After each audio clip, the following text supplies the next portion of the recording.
Look,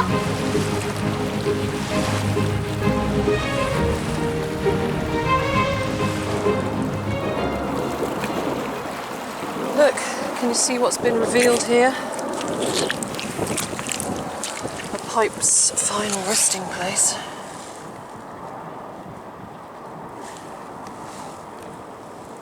There, look at that.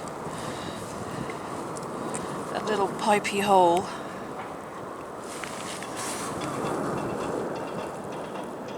Isn't that great?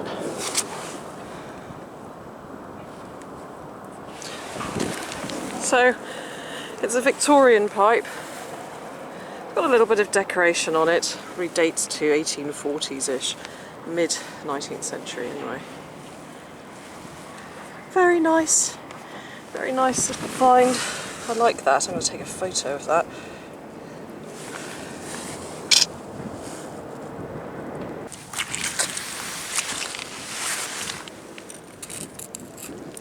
What's this?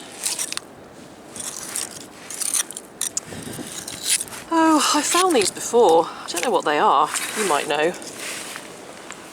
Little brass things. Let me go and wash it and show you. You might be able to tell me what its purpose was. Oh look, there's a spanner here. An old spanner stuck in the mud. Look at that.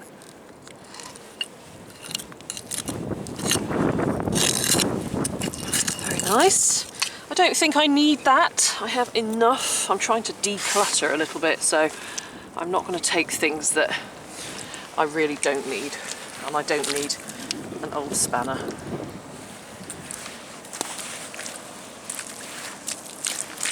Yeah, if I give this a little rinse off in here. Look, you can see why it looked potentially exciting, the little shiny bit poking out. And I can use it in something, I'm sure. Interesting shape.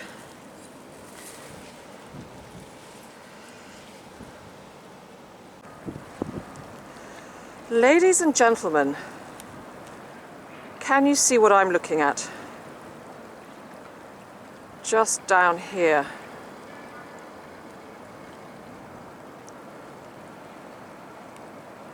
Now, that looks good, doesn't it? Don't you think? So let's have a look. I nearly stepped right on top of it. Look, see my footprint there. Now, oh my goodness, you know, it's that moment when I'm thinking, is that going to be it? Is there going to be a bowl on it, or is that going to be it? Is it just going to be a stem? I don't know. I don't know. Oh, I don't know. Oh, do you know what I think? Oh no, I think there might be a bowl under there. Oh yes, there is. Oh, that is great. For a minute I thought it might end there. So where does this bit end then? Okay, that ends there. Let's leverage it out gently, but I can see that there's a pattern on there of sorts. At least, oh yes, there is. There is. Oh my gosh. Yeah, there is. It's that lovely kind of scaly design. I recently showed you some of those in my video, and they had a maker's mark on them. This one doesn't look like it does, so maybe it was made by somebody different. I found a few of these made by Birchall, and this is very similar, but it doesn't have a maker on it. But look, isn't that pretty? That's very pretty, isn't it? Excellent.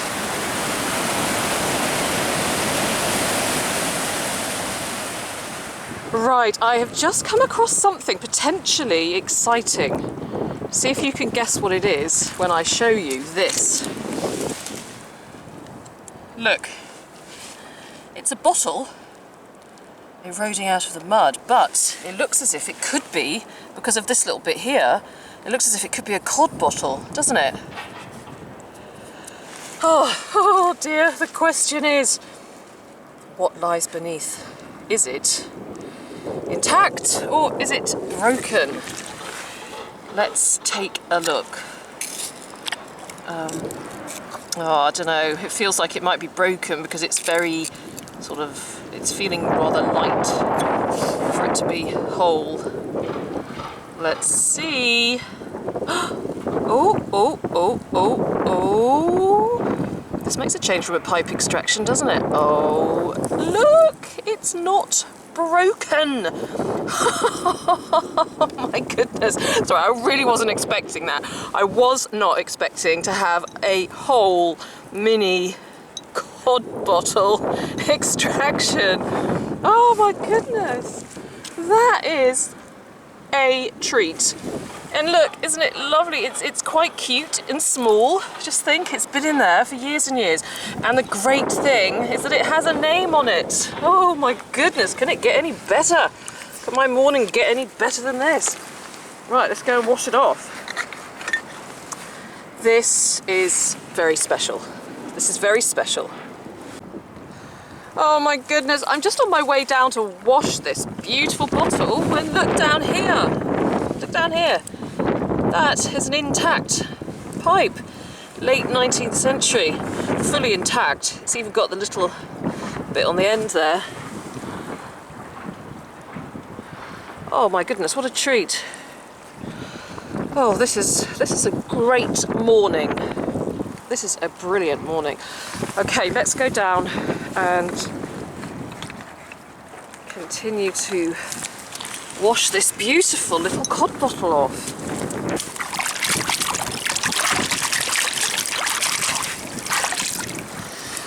Right, on there we've got G.P.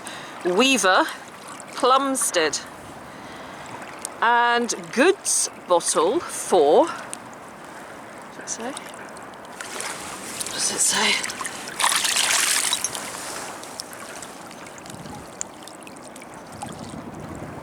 Goods bottle for something W. Rylands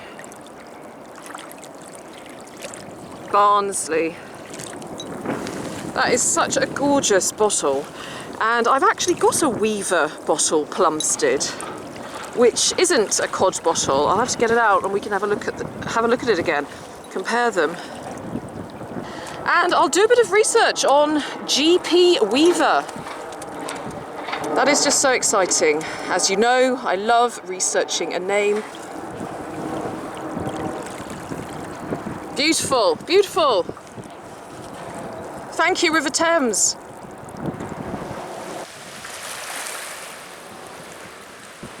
It's quite a low tide today, so certain parts of the foreshore are being revealed that are generally out of reach. And look, there's another little bottle here, and another one here. A gorgeous little stoneware bottle, a little ink, a little pork pie. That's really special. And also, let's have a look at this. What's this that I've just spotted down here? I'm not sure about that. Beautiful bottles though.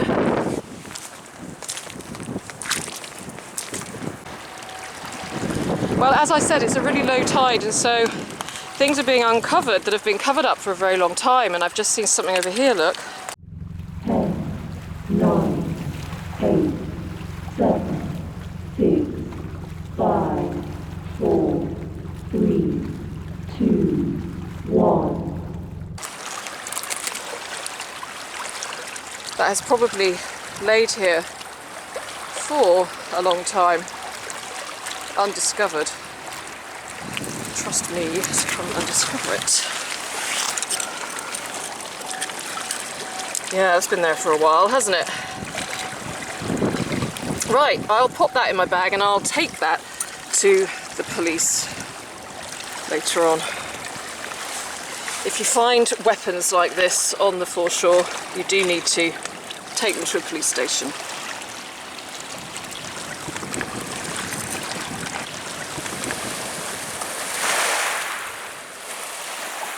Now,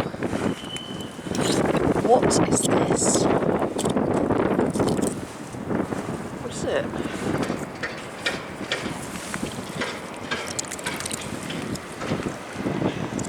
Whatever it is, it's very delicate. It looks like a little bit of decorative metal. It's very, very delicate, so I shall pop that in my bag, take it home and clean it up. Also, just seeing this. Now what's this?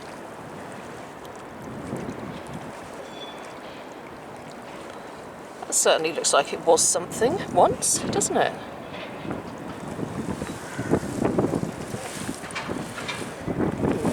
Brilliant.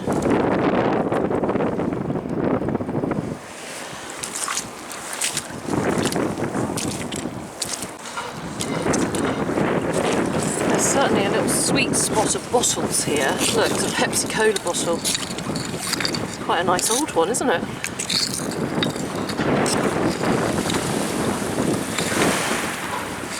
That's gorgeous.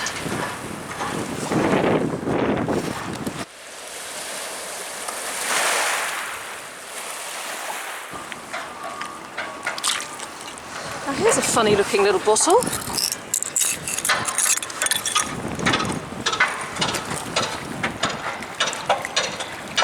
Jus de fruits. It's a French one. Jus de fruits. I think I'll take that. What's it say up there? P-A-M-P-R-A something. Okay. Find out a little bit more about that.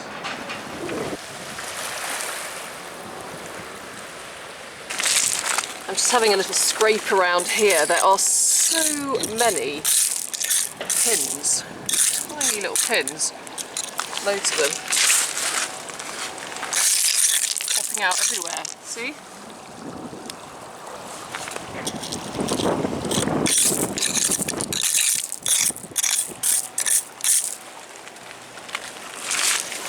And there's also lots of tiny weeny little bits of metal, and I just spotted this little bit here, look. Isn't that adorable? A tiny little thing, a little catch.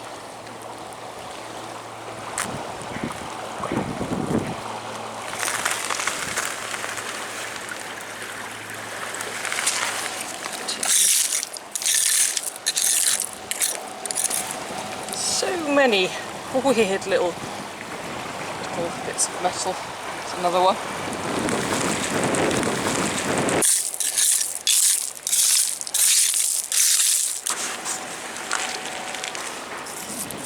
Ooh, what's this? Oh look, it's a little offering. We've got an elephant on there.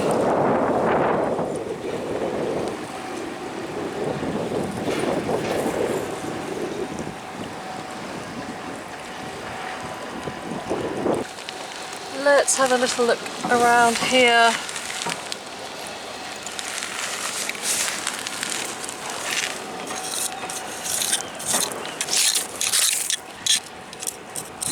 Oh look, that's an old button. Look at the shank on that.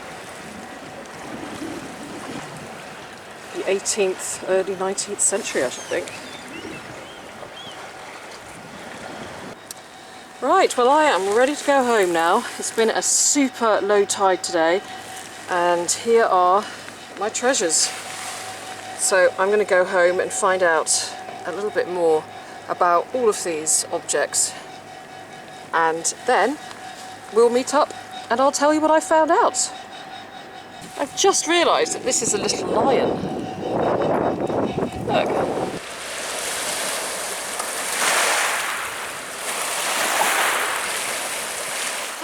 Thank you very much for watching, and thank you for accompanying me on that little mudlarking excursion along the River Thames foreshore in London. I hope that wherever you are, all is well in your world. And welcome to my studio. I'm going to say a few words about the objects which I found during that particular outing, and I'm going to start with my absolute favourite find, which is this beautiful intact cod bottle here. It's rarer and rarer to find these intact, because children especially used to love to break them to get the marble out. As you can see, the marble is still in this one, used to seal the bottle, and it's a really lovely small one as well. I've always thought that it's quite strange that these bottles were made to look so aesthetically pleasing with the embossed writing and the thick glass. And yet there was only essentially a tiny little bit of mineral water in them, and it would have taken all of a few seconds to glug it back. I suppose some of them were meant for refilling, but obviously this one just ended up in the mud. Somebody had a drink and just tossed it in the mud, and then over 100 years later I came along and found it. And so it's got G.P. Weaver on it from Plumstead. So who was G.P. Weaver? Well, this is where it gets interesting, because G.P. Weaver had his finger in a lot of pies, and I'm going to tell you about that in a minute. But this is really the magic of mudlarking. You find something in the mud and you just never know where it's going to take you. And that is exactly the case with this bottle. Because G.P. Weaver, oh, and by the way, I have actually found a Weaver bottle before, about a year ago, made by the same person. So this is Weaver's of Plumstead, slightly later bottle by the looks of it. Right, so G.P. Weaver, who was he? Well, his name was George Pike Weaver, and he was born in 1838. And as well as being a licensed victualler and a pub hotel owner, a mineral water manufacturer, he also had something to do with a rather famous football club. So if you are an Arsenal fan, you may well be very interested about this. Now, sometime just before 1890, George Weaver bought some land in Plumstead and he made a huge football stadium. And he then leased out this stadium to the Arsenal Football Club, who were at the time not a professional club. And the stadium was called Invicta, which actually is the motto of Kent, and it has been for centuries. And this was the first proper stadium of the Arsenal Football Club. They were there from 1890 to 1893.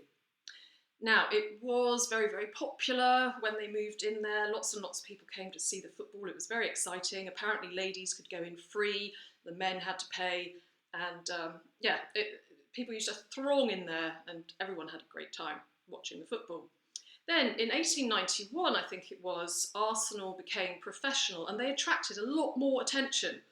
And a lot more people, of course, wanted to come and see the games. So George Weaver put the rent up from £200 per year to £350. And at that time, Arsenal could not afford the rent. As well as this, they fell out with him because he also tried to take over the club. So by 1893, Arsenal left the stadium. George Weaver was left with this empty stadium, which he did manage to rent out, I think, for another year. But then after that, he finally sold the land and it was used to be developed. And houses were built on it, and there was not a lot left of Invicta Stadium. Now, I've got a lot of this information thanks to a very good website called the arsenalhistory.com. And one of the things they mentioned was that in Plumstead, in this particular area, there are still some of the original concrete terracing seats that used to be there in the stadium. There are still some there. That's all that's left of it now. I mean, if you look at a map, and there is a map on that website, I couldn't use it unfortunately because it was copyright. If you look at a map, it's just nothing but houses. But apparently there are some of the original terracings there from over 130 years ago. And so I want to go and see if I can find them. And as it happens, I have my son Angelo here today and he is doing some painting for me, and so I'm going to go see if he wants to come along with me to see if we can find what remains of the old Invicta Stadium, Arsenal Football Club's first home. Hello. Angelo, how are you getting on? Good. Very white. Yes, it's all white. Yes, like Nicola White. Yeah, exactly. Very appropriate. Anyway, Angelo, would you be able to come with me for, shouldn't be longer than an hour?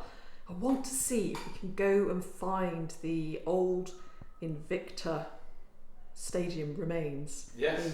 The concrete benches, whatever they're called. Yeah. The stands. The stands. Okay. Terraces. Are you up for that? Yes. Brilliant. Yeah. Thank you. Let's do it. Let's do it. So here we are at Hector Street, and apparently on the intersection of Hector Street and Mineral Street is where we may possibly be able to find the remains of the old Invicta Stadium where Arsenal used to play back in the 19th century. So let's go and see if we can find it.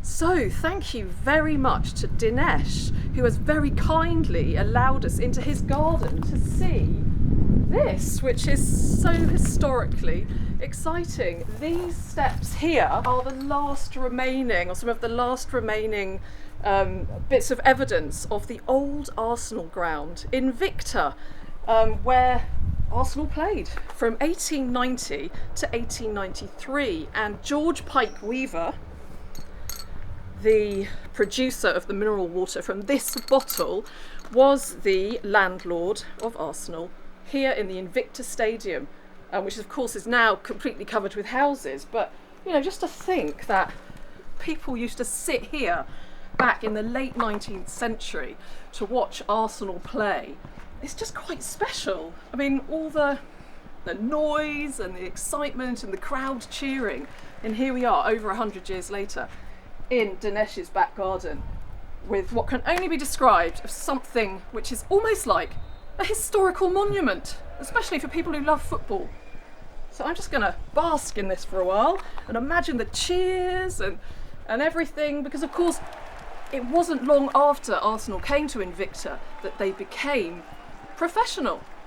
And then stingy old George Pike Weaver wanted to put the rent up for the stadium, and they couldn't afford it at that point. So Angelo, you're a football fan. How do you feel standing on these stadium steps where so many people would have been watching football back in the late 19th century? So normally, instead of sitting, everyone would be standing. So you could have had 2 rows of people standing on each step. A lot of excitement, probably a lot of falling on top of each other if there was a last-minute goal. But yeah, but this it's definitely interesting to see the history of it in life. Brilliant, yeah, I love it.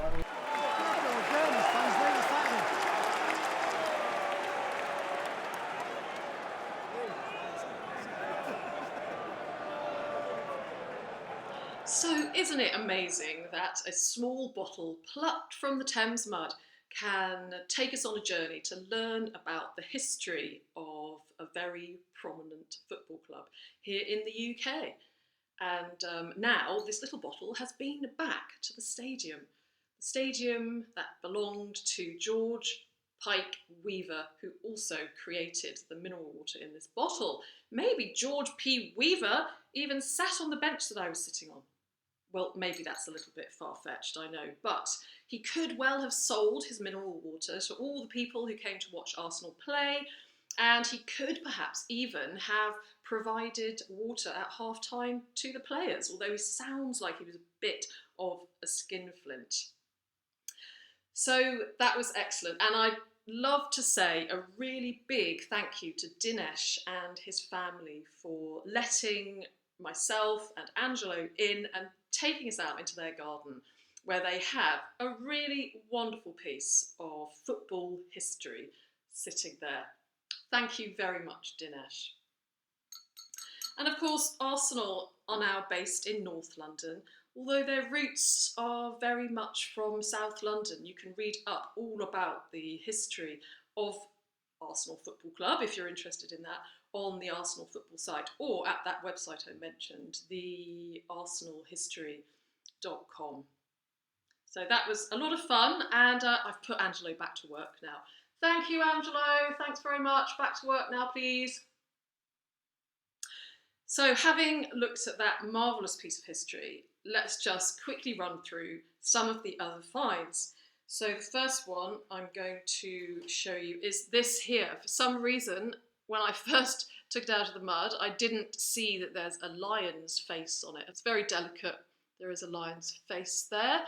Now I put this on Twitter, and it was identified very, very quickly. It actually comes from a fastener of a Victorian, or possibly even earlier, and I know they also have them later as well, but I'm pretty sure this one's probably Victorian.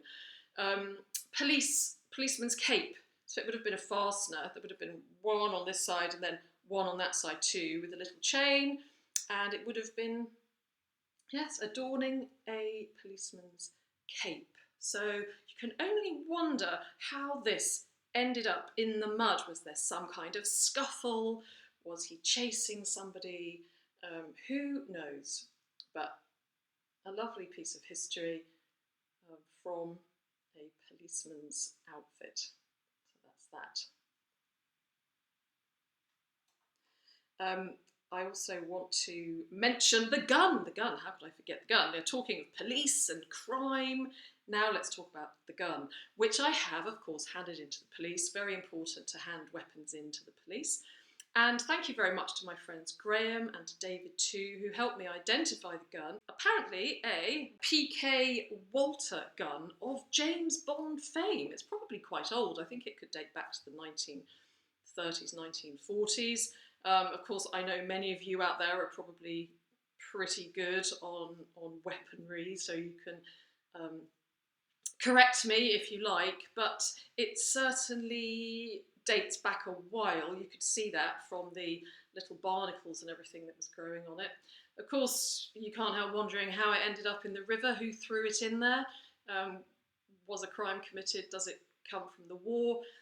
Who knows? We'll never know. But apparently James Bond had a gun very similar. And as I've been getting into my old ads and commercials recently, I was trying to find something related to James Bond, and I did come up with something, so I'm going to play it to you now. Gift set for every assignment. This one packs the full line, including 007 aftershave, hairdressing, and cologne. That's 007 for the license to kill women. When you use 007, be kind. Lastly, I'm going to mention the pipe here, this rather lovely pipe.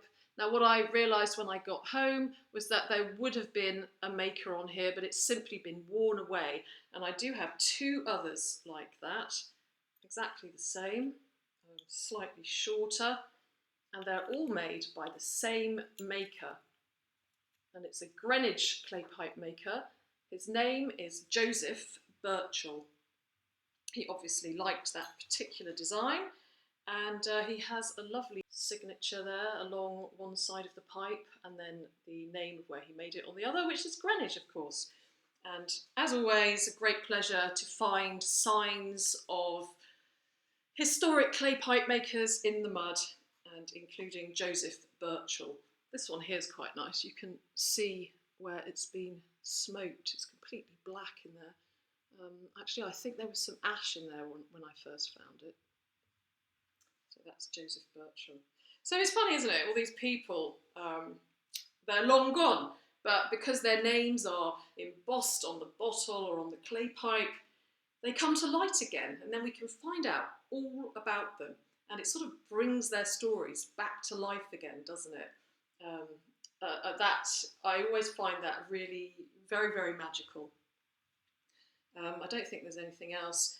The only thing I was going to mention right at the beginning, I picked up a little bit of metal. I couldn't actually find the particular piece that I found, but it's very similar to this.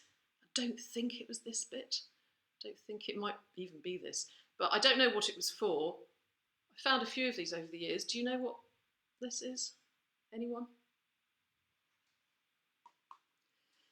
Oh yes, and of course, there's this bottle here as well. Not as old as George Pike Weaver's bottle. This is in fact a bit of a vintage, probably 1950s or so, Pampril bottle, although it's French, so it would be Pampril Jus de Fruits. And I did find a few old vintage adverts for this French beverage. It's been there quite a while. It also has some little barnacles on there. So, ladies and gentlemen, I think that is it in terms of the finds that I want to talk about from that outing. So thank you very much again for watching. I do want to mention that the event schedule is now out for the Totally Thames Festival, which takes part for the whole of the month of September.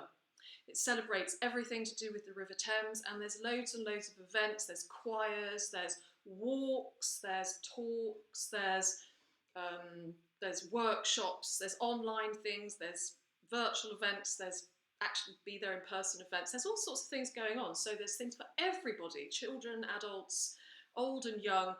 And there will be every weekend some mudlarking exhibitions in different venues of London.